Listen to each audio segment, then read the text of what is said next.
ফরাসি চাপে আরজি করে প্রাক্তন অধ্যক্ষ সন্দীপ ঘোষ টানা 5 দিন ধরে একদিকে যেমন সিবিআই জিজ্ঞাসাবাদ করছে, এবার তলব লালবাজারের। কেন লালবাজার তলব করলো আবার সন্দীপ ঘোষকে, এই নিয়ে আরো আপডেট নেব। পিয়ালি রয়েছেন আমাদের সঙ্গে নান্টু আমাদের আরেক প্রতিনিধি রয়েছেন। সিবিআই এর তরফে এখনো পর্যন্ত কি আপডেট আসছে, কারণ এখনো পর্যন্ত সিবিআই জেরা করছে সন্দীপ ঘোষকে। আমি শুরুতে পিয়ালির কাছে আসবো। লালবাজার এইবার ঠিক কি কারণে তলব করলো সন্দীপ ঘোষকে, পিয়ালি?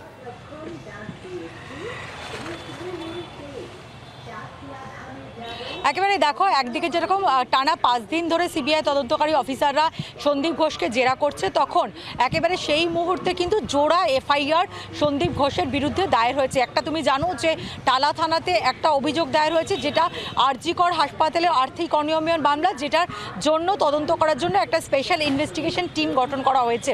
এবং সেই স্পেশাল ইনভেস্টিগেশন টিম তারা তদন্ত করবে। তারা এই সন্দীপ ঘোষ দায়িত্বে থাকাকালীন যে আর্থিক অনিয়ম, বিশেষ করে টেন্ডার পাইয়ে দিয়ে যে ঘুষ নিয়েছে বলে তারা মনে করা হচ্ছে, সন্দীপ ঘোষ ঘুষ নিয়েছে বলে মনে করা হচ্ছে, সেই তদন্ত কিন্তু এসআইটি করবে। এবং ইতিমধ্যেই তারা কিন্তু সেই তদন্তের যে প্রক্রিয়া সেটা শুরু করেছে। সন্দীপ ঘোষের বিরুদ্ধে ভারতীয় দণ্ডবিধির 420, 120 বিপিসি অ্যাক্ট 7 নম্বর ধারায় মামলা রুজু হয়েছে। অন্য আর একটা মামলা তার বিরুদ্ধে হয়েছে, যে মামলাটা হচ্ছে যে একেবারে সন্দীপ ঘোষ যেদিন 9 আগস্ট এই ঘটনা ঘটে, সেই দিন সন্দীপ ঘোষ একাধিকবার, যখন জানা যায়নি যে এটা খুন ধর্ষণের ঘটনা, তখন এবং তার পরবর্তী সময়ে একাধিকবার সংবাদ মাধ্যমের সামনে সন্দীপ ঘোষ নিগৃহীতার পরিচয় প্রকাশ করেছেন। এবং সেই কারণে একটা কলকাতা পুলিশের কাছে অভিযোগ দায়ের হয় টালা থানাতেই, এবং বিএনএস 70 নম্বর ধারাতে মামলা রুজু করেছে সিবিআই, এই কলকাতা পুলিশ। সেই মামলাতে যেহেতু সিট টালা থানার মামলাটা তদন্ত করছে, ফলে সরাসরি আর কলকাতা পুলিশ সেই সিটের মামলাটা বা আর্থিক অনিয়মের মামলাটা তদন্ত করছে না। কিন্তু দ্বিতীয় যে মামলাটা, সেই মামলাটা হচ্ছে পরিচয় প্রকাশের মামলা।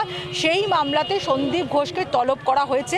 অর্থাৎ একটা চারিদিক থেকে একটা চাপ বলা যায়। একদিকে সিবিআই তাকে তলব করেছে, লাগাতারভাবে এই খুন ধর্ষণের ঘটনায় তাকে জিজ্ঞাসাবাদ চলছে। অন্যদিকে গতকালকে রাজ্য সরকার একটা উচ্চ পর্যায়ের একটা স্পেশাল ইনভেস্টিগেশন টিম গঠন করলো, যারা আরজি কর হাসপাতালে যাবতীয় একেবারে আর্থিক যে অনিয়ম, যেটা অভিযোগ উঠছে যে সন্দীপ ঘোষ নির্দিষ্ট কিছু যে সংস্থা রয়েছে তাদেরকে টেন্ডার পাইয়ে দিয়ে ক্যাফেটেরিয়া, ক্যান্টিন থেকে শুরু করে হাসপাতালে যাবতীয় সরঞ্জাম সরবরাহ, এগুলো যাবতীয় টেন্ডার নির্দিষ্ট 3টে সংস্থা 4টে সংস্থাকে তাদেরকে দিত।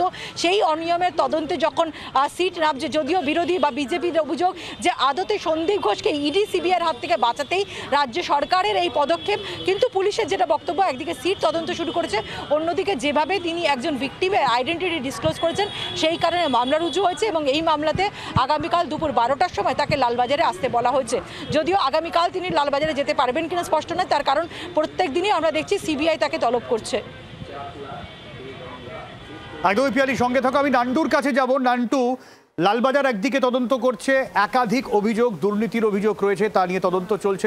তখন সিবিআইয়ের এই 5 দিন ধরে এত ঘন্টা ধরে জেরা, সন্দেহ তারও জোরালো হচ্ছে সন্দীপ ঘোষের বিরুদ্ধে। সাধারণ মানুষের মধ্যেও নানান প্রশ্ন জাগছে, এতক্ষণ ধরে জেরা।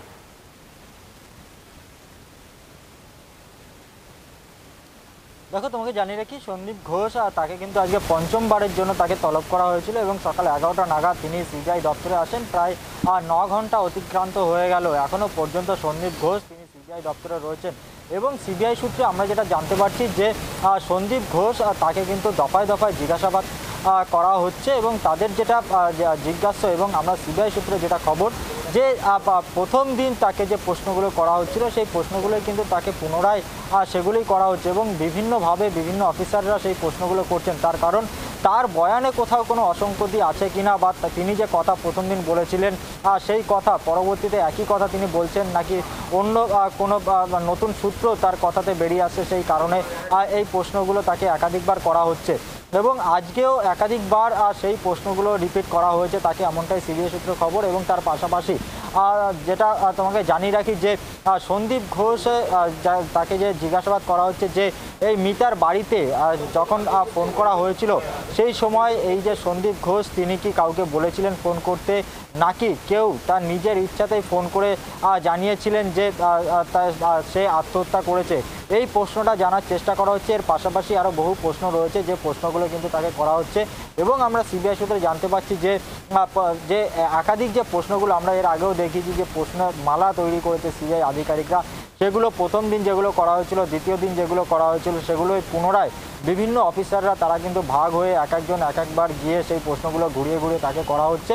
যদি কোনো নতুন সূত্র বেরিয়ে আসে, সেই কারণেই কিন্তু তাকে আজকে পঞ্চম দিন তাকে কিন্তু এখনো পর্যন্ত প্রায় 9 ঘন্টা অতিক্রান্ত জিজ্ঞাসাবাদ করা হচ্ছে।